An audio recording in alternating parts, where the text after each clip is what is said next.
Fine. अच्छा students, tenses के ऊपर जो है वो मैंने काफ़ी लेक्चर्स जो हैं वो दिए हैं फिंगर मेथड के ज़रिए। मैं आज आपको एक्टिवाइज और पैसिवाइज फिंगर्स के ऊपर जो है वो थोड़ा सा डिस्क्राइब करता हूँ। इसके ज़रिए जो है वो एक्टिव को पैसिव में करना बहुत आसान हो जाता है। तो फिंगर मेथड के ज़रिए एक्टिवाइज पैसिवाइज कैसे हैं आप लोग देख लें कि ये जो है ये प्रेजेंट की लाइन है, ये पास्ट की है और ये फ्यूचर की। प्रेजेंट, पास्ट, फ्यूचर, और ये कॉलम्स हैं हमारे पास 4। Indefinite, continuous, perfect, perfect continuous, present, past, future, indefinite, continuous, perfect, perfect continuous. अब हम लाइन को और कॉलम को आपस में मल्टीप्लाई करेंगे, कंबाइन करेंगे, जोड़ेंगे, तो एक टेंस का नाम बन जाएगा। इस लाइन का क्या नाम था आप याद कर लें, प्रेजेंट। इस कॉलम का नाम था इंडेफिनेट।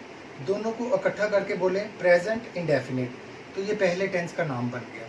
इस तरह दूसरी लाइन को पहले कॉलम के साथ मल्टीप्लाई करेंगे, पास्ट इंडेफिनेट, तो ये दूसरे टेंस का नाम हो गया। इसी तरह तीसरी लाइन का नाम है फ्यूचर। फ्यूचर को पहले कॉलम के साथ मल्टीप्लाई करें तो ये बन जाएगा फ्यूचर इंडेफिनेट। इस तरह ये 3 टेंस बन गए। दोबारा मैं रिपीट करता हूँ, अब गौर से देखें। Present indefinite, past indefinite, future indefinite. इसी तरह ये कंटिन्यूस का कॉलम है, present continuous, past continuous, future continuous. ये परफेक्ट का कॉलम है। 3 लाइंस को परफेक्ट के साथ हम मल्टीप्लाई करेंगे, present perfect, past perfect, future perfect. ये परफेक्ट कंटिन्यूस का कॉलम है, आप याद भी करते जाएं साथ साथ। Present perfect continuous, past perfect continuous, future perfect continuous. इस तरह 12 टेंसेस के नाम हमें याद हो गए। इसी तरह हम पैसिवाइज भी जो है इन्हीं के ऊपर कर लेंगे। ये देखें, ये एक हिस्सा है, इसे पार्ट भी कह सकते हैं, टिप भी कह सकते हैं, हिस्सा भी कह सकते हैं। अब इतने से हिस्से में लाइन कौन सी आ रही है आप लोग खुद सोचें। ये वाली लाइन चल के आ रही है, तो इस लाइन ये इस हिस्से में आएगी लाइन प्रेजेंट की, और कॉलम कौन सा आ रहा है, इंडेफिनेट का। लिहाजा ये वाला हिस्सा बन गया प्रेजेंट इंडेफिनेट। इसमें लाइन कौन सी आ रही है, पास्ट की, कॉलम आ रहा है इंडेफिनेट का, ये हिस्सा हो गया जी पास्ट इंडेफिनेट। इसमें लाइन आ रही है फ्यूचर की, कॉलम आ रहा है इंडेफिनेट का, ये बन जाएगा फ्यूचर इंडेफिनेट। ये प्रेजेंट कंटिन्यूस, ये पास्ट कंटिन्यूस, ये future continuous, present perfect, past perfect, future perfect, present perfect continuous, past perfect continuous, future perfect continuous. ये तो हो गए टेंसेस के नाम। अब हम पैसिवाइज कैसे बना सकते हैं।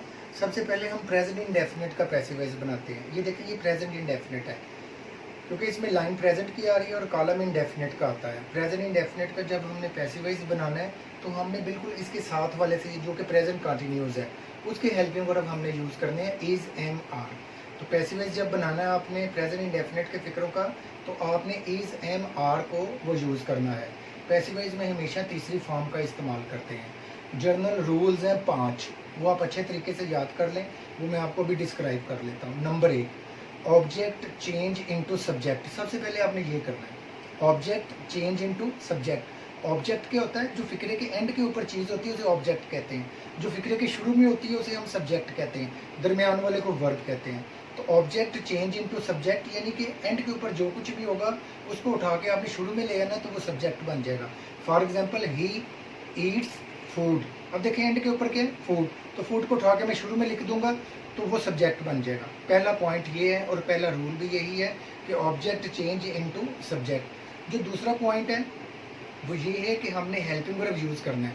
प्रेजेंट इंडेफिनिट के जब हम पैसिवाइज बनाते हैं तो हेल्पिंग वर्ब हमने प्रेजेंट कंटिन्यूस से लेने, जो कि इज, एम, आर है। फिंगर मेथड के मुताबिक ये प्रेजेंट इंडेफिनिट है, तो इसके साथ वाले से हेल्पिंग वर्ब लेने हैं, इज, एम, आर।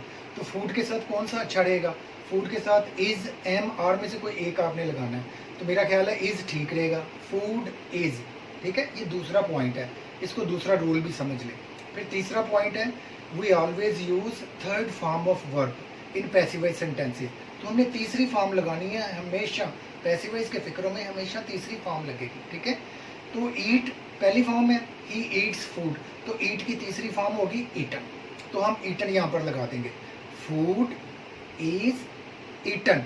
चौथा पॉइंट है, ये चौथा रूल समझ लें कि हमने बाय का इजाफा करना है, बी वाई बाय, अपनी तरफ से इजाफा करना है हमने।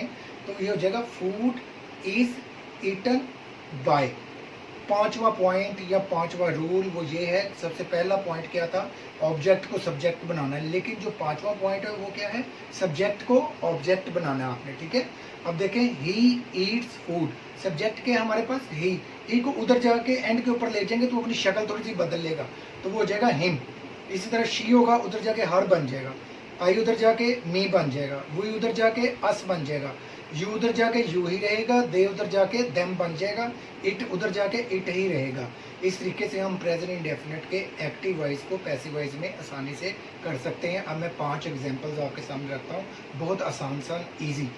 For example, I eat food, passive voice क्या हो जाएगा, food is eaten by me, ये पहली एग्जांपल होगी।